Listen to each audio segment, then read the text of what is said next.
Napakaraming mga OFW ang nagme-message nito sa atin na kung paano daw ba humingi ng tulong sa ating gobyerno or makapagreklamo dahil nabiktima daw sila ng loan scam na nakabase sa Pilipinas. Na after daw nila makapagpadala ng pera para sa deposit or sa processing fee, ay hindi na daw nila makontak yung tao or yung Facebook page na nakita nila online. Guys, ang mga ganitong bagay ay hindi na saklaw ng gobyerno. Do pwede kayo magreklamo pero napakaraming dokumentasyon ang kailangan at affidavit pa mula sa Philippine Embassy at sa attorney. Sa ganito kasi guys, wala namang manloloko kung wala namang magpapaloko. Kaya dapat alamin nyo ang mga red flag ng mga loan scam or mga online lending. Na kapag humihingi ng bayad or ng deposit bago daw ipaprocess ang loan nyo, ay red flag yan. Meaning ay isa yang scam.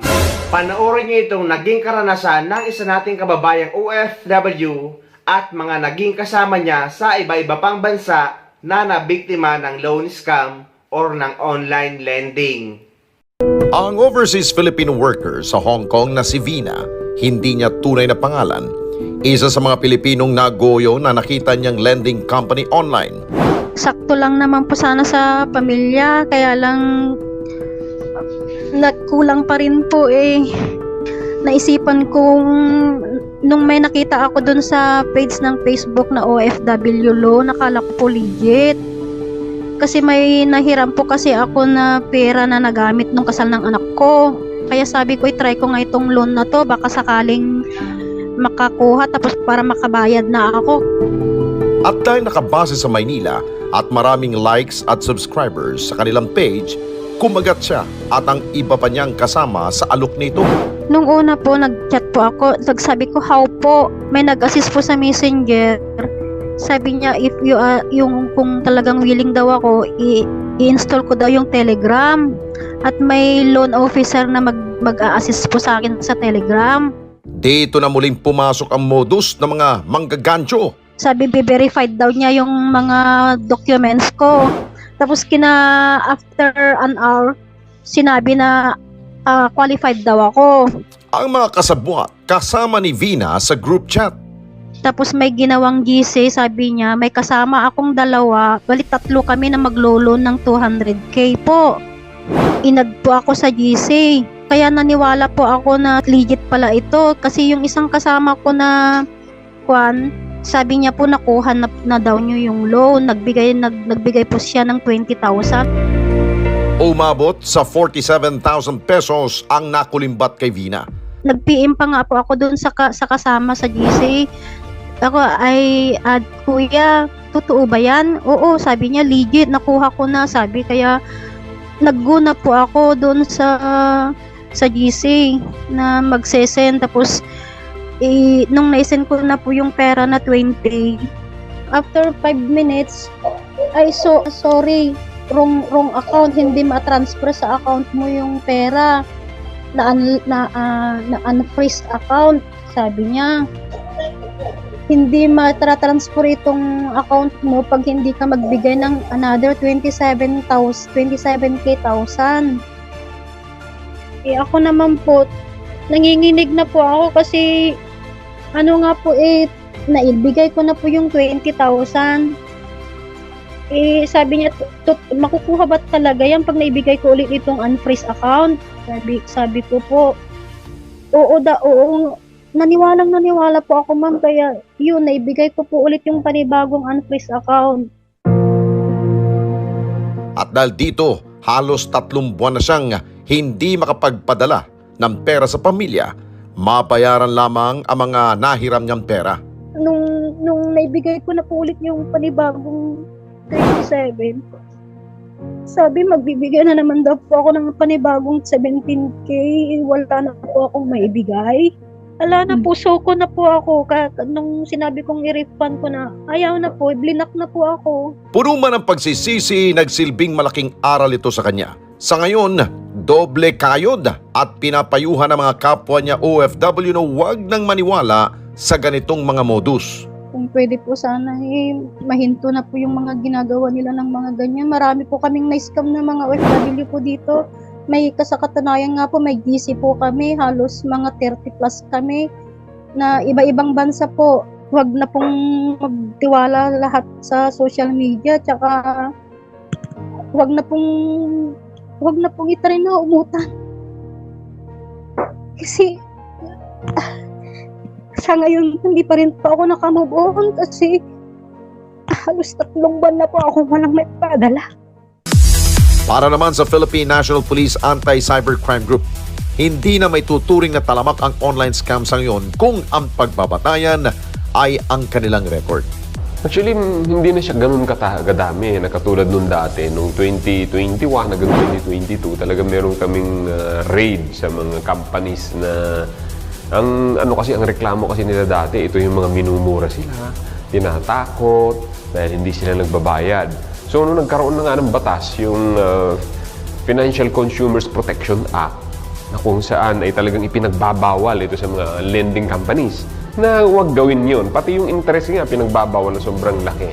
So, medyo bumaba na siya. Hindi siya katulad nung prior to 2020, pati yun, nagkaroon ng SIM registration, no? Medyo bumaba din. Gayunpaman, dapat pa rin maging mapagmatsyag ang marami sa ating mga kababayan at mag-report agad kung kinakailangan. Sa kaso ng OFW na si Lani, magiging challenging ang paghahabol nila sa mga online lending scammers. Ang procedure kasi natin, pag merong complaint, parang gusto kong paliwanag yung procedure na pag wala namang problema sa jurisdiction, kasi ang nakalagay talaga sa batas, it's either yung suspect or victim ay, kung ang victim ay Filipino na nandito sa Pilipinas, walang problema yon. Pero ang victim na nasa ibang bansa, katulad ng ating mga OFWs, ang procedure niyan talaga ay gagawa sila ng affidavit, ipapared ribbon nila sa consulate natin doon kung saan sila kung saan sila nakatira ngayon o nagtatrabaho. Yan ang isa sa procedure na kailangan nilang ipadala dito. Ang isa pang challenge doon, ang pag-file kasi ng complaint ay dapat physical. So kung ito ay mga OFW, pwede naman silang magbigay ng special power of attorney para somebody will represent them to file a case against kung ang kumpanya o ang suspect ay nandito sa Pilipinas. Diin ni Colonel J. Guillermo na hindi lamang PNP ang patuloy na tumutugis sa mga kawatang ito, ngunit maging ang ahensya tulad ng Securities and Exchange Commission o SEC. Sino ba talaga ang in charge sa online lending? Ang online lending ay bago ka magtayo niyan, kailangan magparehistro ka sa SEC, Securities and Exchange Commission. So, ang dapat muna talagang silang mag-file ng complaint sa SEC. Kasi ang SEC, meron naman kaming coordination yan. Pag nakikita nilang madami na, saka sila lumalapit sa law enforcement for pag-assistance, investigative assistance, para matulungan natin sila. So, lahat ng raid natin noong 2021, 2022, pati noong lately 2023, ay kasama namin ng SEC dito. Hindi lamang ito pang law enforcement na trabaho. Paulit-ulit nilang paalala sa ating mga kababayan, maging mapanuri at huwag basta-basta magpapadala sa pisikal na anyo ng mga kumakalat na online lending sa social media pages. Maraming mga application na kung minsan kasi nagrereklamo din itong mga legitimate lending application na ginagaya din ng application nila.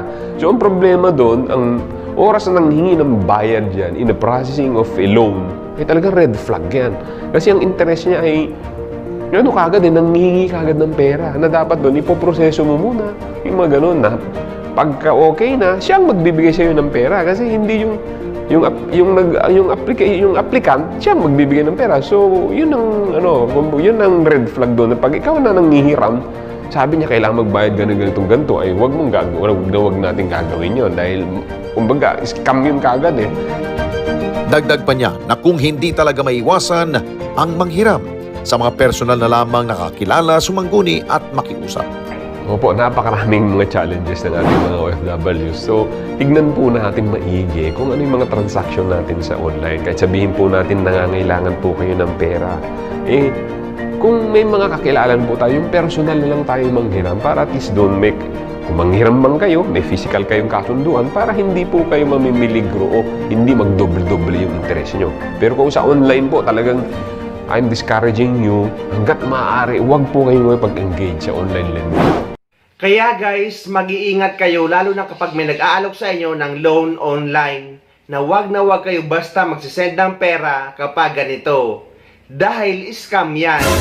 Dahil kapag naglo-loan kayo guys, kayo dapat ang papadalhan ng pera. Hindi kayo dahil kayo nga ang nangangailangan. Kagaya na nangyari sa kababayan natin sa Hong Kong, kaya maging aral ito sa lahat. Pero ang kagandahan naman ngayon sa DMW ay may kasunduan sila ng CICC na kapag nabiktima kayo ng scam online, lalong-lalo na sa mga kababayan nating OFW, ay pwede nyo silang lapitan sa mga ganitong kaso. Madalas na targetin ng mga mapansamantala ang mga OFW, kaya may bagong kasunduang nilagdaan para paigtingin pa ang pagprotekta sa kanila laban sa mga scammer. At nakatutok si Mariz Umali. Setyembre noong nakaraang taon nang hulihin ng Manila Police District ang Cameroonian national na si John Madison Salifo na nanloko raw ng OFW. Sumbong ng biktima, kinaibigan siya ng dayuhan sa social media at inengganyong palalaguin ang hawak niyang yen. Mahigit 3 million yen na katumbas ng 1.3 million pesos ang tinangay sa kanya ng suspect. Isa lamang si Gemma sa napakaraming OFW na nabibiktima ng iba't ibang klase ng scam, lalo na sa pagsulong ng teknolohiya. Dati ay illegal recruitment lang, pero ngayon lumawig na sa human trafficking, lumawig na sa investment scams, consumer fraud. Lilinlangin sila para lang makataga ng pera and of course to drain their hard-earned income and resources. Yan ang pinakamasakit sa lahat. Sa laking halaga na pumapasok, maraming butas na pwedeng pagsamantalahan ang ating mga kababayan. Para matutukan ang cyber safety ng mga OFW, pumirma ang Department of Migrant Workers at Cybercrime Investigation and Coordinating Center o CICC ng Memorandum of Understanding. Maaaring magsumbong ang mga na-scam na OFW sa hotline 1326 at pwede ring iscan ang QR code para makausap ang kanilang agents 24/7. Pinasubukan kong tawagan ng hotline at sa loob ng 1 hanggang 2 minuto, Yes, hello sir. Narinig niyo po ako? may sumagot ng agent sa kabilang linya. Ito yung Interagency Response Center ng CICC. Dito tinatanggap ang lahat ng reklamo na may kaugnayan sa cybercrime o yung lahat ng tumatawag sa Hotline 1326. Mula rito, i-assess kung saan cybercrime division ipadadala para agad na maimbestigahan. Nakapaloob din sa kasunduan na bibigyan ng advance notification at pre-departure orientation ang mga OFW bago umalis. Mag-iikot din daw sila sa mga liblib na puok para maturuan ang mga residente, lalo't yung mga walang access sa internet daw ang madalas mabiktima. Nagpaalala naman ang 2 ahensya sa mga OFW na mag-ingat sa love scam lalo't papalapit na ang araw ng mga puso. May mga paalala naman ng mga otoridad para maiwasang ma-scam. Lilitaw yung scammer na incognito, yan, online, hindi nakikitang muka. Ang pangalang gagamitin ay pangkaraniwan. Kung magkita man, eto na, ay yung pala sa fast food, sa mall, hindi sa opisina ng isang recruiter na lisensyado ng DMW. And then, yung ang sasabihin, ito, pinakahuli at pinakatampok sa tingin ko, naniningil ng pera. Kaya guys, maging wais, maging maingat, lalo na sa pagprotekta sa pera na pinaghihirapan natin dito sa ibang bansa. Dahil kapag nabiktima kayo ng scam online, makapagreklamo man kayo sa ating gobyerno ay wala nang kasiguraduhan na mababalik pa ang pera nyo.